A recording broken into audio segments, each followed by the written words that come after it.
Lutte contre la faim, aide au développement et dialogue nord-sud sont les devises de l'association Partage Tlani à l'échelle nationale. À l'échelle locale catnomoise, les collectes de l'association pour contribuer à réaliser ces objectifs proviennent de la subvention communale, des dons et des repas dansants organisés au casino. Est-ce que vous pourriez nous expliquer, dans les grandes lignes, le cheminement d'un projet de l'idée jusqu'à l'aboutissement?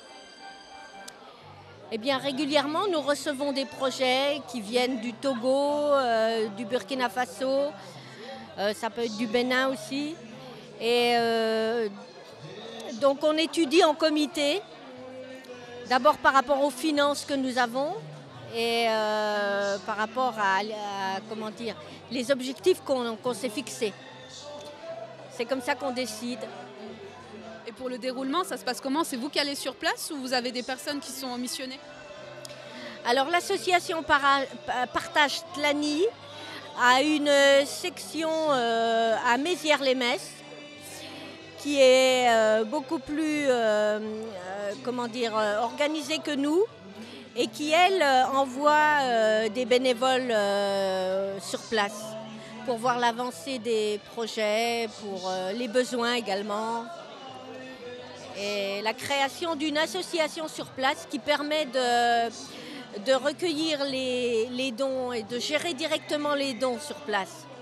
L'association Partage Tlani fêtera bientôt ses 30 ans d'existence et Catnom peut être fier de participer à ce combat solidaire pour les inégalités d'accès face à l'éducation, à l'alimentation et aux soins, dans un siècle qui mise sur la course à l'information, sur l'économie et la politique. Cette année, on a on a payé des fournitures scolaires dans un collège au Togo. On a payé la construction d'une porcherie au Burkina Faso dans un collège de jeunes filles pour que les restes soient utilisés et qu'il y ait aussi une action éducative et un petit profit pour l'école. Et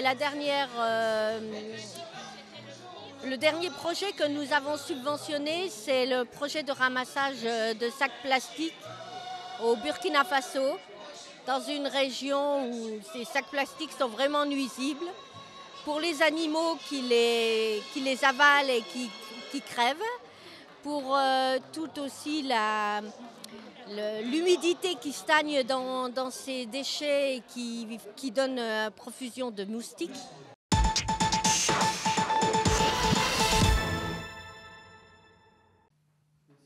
Ce n'est pas à une, mais à deux assemblées générales des carnassiers de Lorraine au cours du même après-midi à laquelle ont assisté nos deux reporters.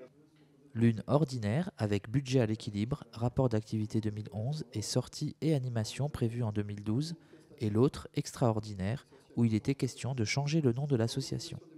On trouvait que Carnalore se disait plus facilement que les carnassiers de Lorraine. Et en fait, avant de demander ici pendant l'Assemblée Générale, on en avait déjà parlé sur le forum. Et c'est vrai que c'est là qu'on s'est rendu compte que les membres étaient très très attachés au nom de l'association Les Carnassiers de Lorraine. Donc on savait que la réponse serait non. D'ailleurs, il y en a même qui ont changé d'avis, dont moi. Je me suis dit que c'est vrai que les Carnassiers de Lorraine c'est mieux. Et ça s'est exprimé lors de cette Assemblée Générale extraordinaire. L'affaire entendue, il restait encore à élire pour les 3 prochaines années les 15 membres du conseil d'administration.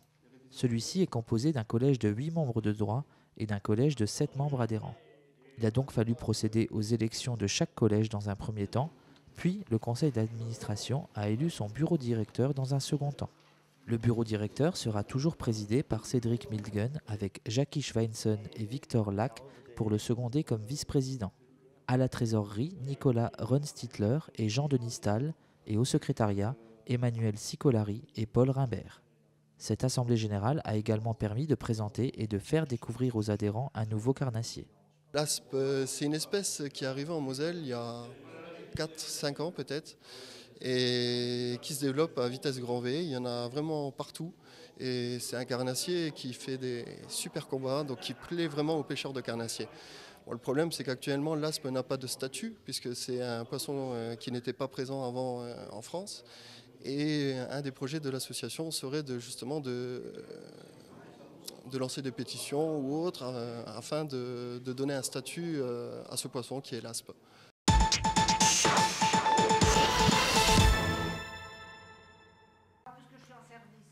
L'association Arcade a une nouvelle fois accueilli l'Arlequin Manomois dans l'auditorium pour une nouvelle pièce écrite par Marc Camoletti intitulée Sexe et jalousie. 2 représentations à 1 semaine d'intervalle qui ont fait 2 fois salle quasi comble. Voilà une preuve de la bonne santé du théâtre à l'espace culturel Victor Hugo. Une nouvelle qui ravit les comédiens de la troupe pour qui jouer sur scène est plus qu'une simple activité. C'est drôle, c'est marrant et puis ça divertit bien quoi. Et voilà, je me suis lancée une fois et puis on y prend goût vite. Ça donne une certaine aisance quand on s'exprime en société après, peut-être un peu d'assurance. Et puis d'un point de vue culturel, oui, parce que ça donne aussi envie d'aller voir d'autres pièces, de découvrir le théâtre des autres. Les comédiens ont habilement su se glisser dans les rôles prévus par la mise en scène qui raconte l'histoire de Bernard, homme d'affaires dans l'immobilier, qui se sait régulièrement trompé par sa femme Jacqueline. Il va donc tendre un piège à son rival avec la complicité involontaire de sa bonne et va orchestrer un dîner improvisé pour réparer et laver le linge sale en famille. Mais la fourberie des femmes et l'égoïsme des hommes va complètement redistribuer les cartes de ce dîner où le plat de la vengeance va se déguster très très froid. On dit que la jalousie est un vilain défaut, mais si elle est justifiée, qu'en est-il ?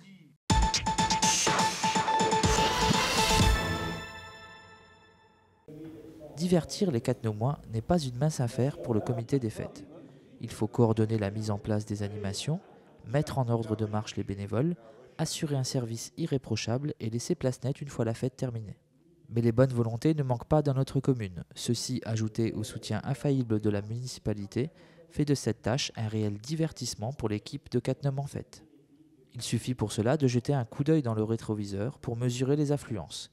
3000 personnes aux estivales de Cattenom, 1500 spectateurs au 13 juillet, 500 visiteurs pour la fête de Zensich et pour la Saint-Nicolas, ainsi que 300 convives au repas de la Saint-Sylvestre. Jean-Pierre Giordano, président reconduit s'inédié, peut compter sur ses nouveaux renforts au sein du bureau pour continuer à faire de Cattenom une ville où il fait bon faire la fête.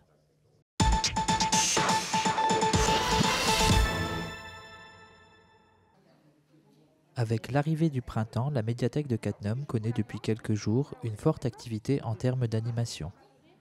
Ainsi, Pâques est une occasion de reconduire l'atelier chocolat. 4 groupes de 15 enfants qui ont réservé leur place depuis 1 mois pour participer à cette activité se sont retrouvés à l'espace culturel Victor Hugo. Inspiré par le thème de carnaval, M. Nazimek avait fait des petits clowns en chocolat sur lesquels les enfants pouvaient faire la décoration qu'ils désiraient.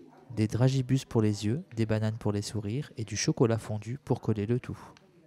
Nous en avons profité pour demander à Frédéric de nous faire un petit topo sur les variétés de chocolat. Les différentes sortes de chocolat que vous utilisez dans la pâtisserie. On utilise 3 sortes de chocolat, chocolat blanc, chocolat au lait et chocolat noir. Donc pour eux, là, j'ai utilisé chocolat au lait. Et nous, essentiellement, on utilise vraiment ces 3 sortes de chocolat. Donc chocolat noir pour les amateurs. Parce que le chocolat noir, il existe différents pourcentages de cacao. Ça va de 58, 64 à 70%. Bon, il en existe encore plus fort, mais ça on ne l'utilise pas. C'est vraiment très très fort, c'est vraiment ceux qui aiment le chocolat.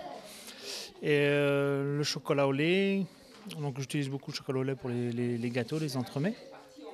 Donc lui qui a une teneur de 38% de cacao, dans lequel on met donc, du lait et du sucre.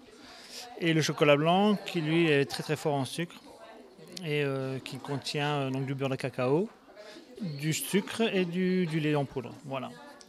Pour joindre l'utile à l'agréable, les bibliothécaires avaient disposé fruits et sucreries à déguster avec du chocolat fondu. À voir le nombre de parents, surtout du côté féminin, qui ont accompagné leurs enfants, nous ne doutons pas que la boulangerie-pâtisserie Catépi aura de nombreux clients avides de goûter les délicieuses compositions chocolatées de Pâques de Frédéric Nazimek.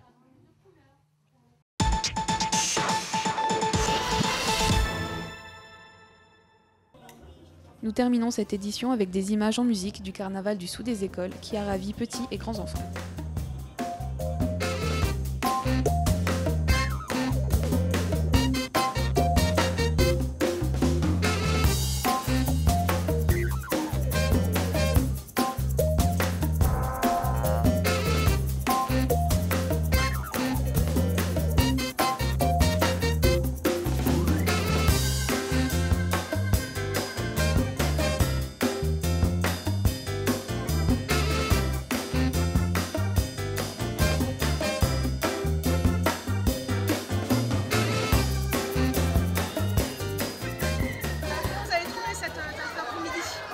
parfaite, comme d'habitude, comme tous les ans.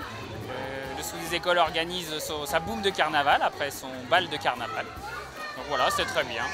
Il y a des animations pour les enfants. Les prix sont remis pour les meilleurs déguisements. Une très bonne après-midi.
On est venu grâce à des amis qui sont au Sous des Écoles. Donc on était déjà venu l'année dernière, c'est la deuxième année qu'on participe à cet après-midi. On trouve, l'ambiance super, quoi. Ouais. Les enfants se sont bien amusés, ouais. Assez réservés au départ, puis en fait ils se sont bien mis dans l'ambiance. Voilà. Donc, ils ont passé une super après-midi. Oui, franchement, oui. T'as passé une bonne après-midi? Il est timide. Mais bon, non, c'était génial. C'était génial. T'as passé une bonne après-midi? Dis oui. Oui. Non, c'était super.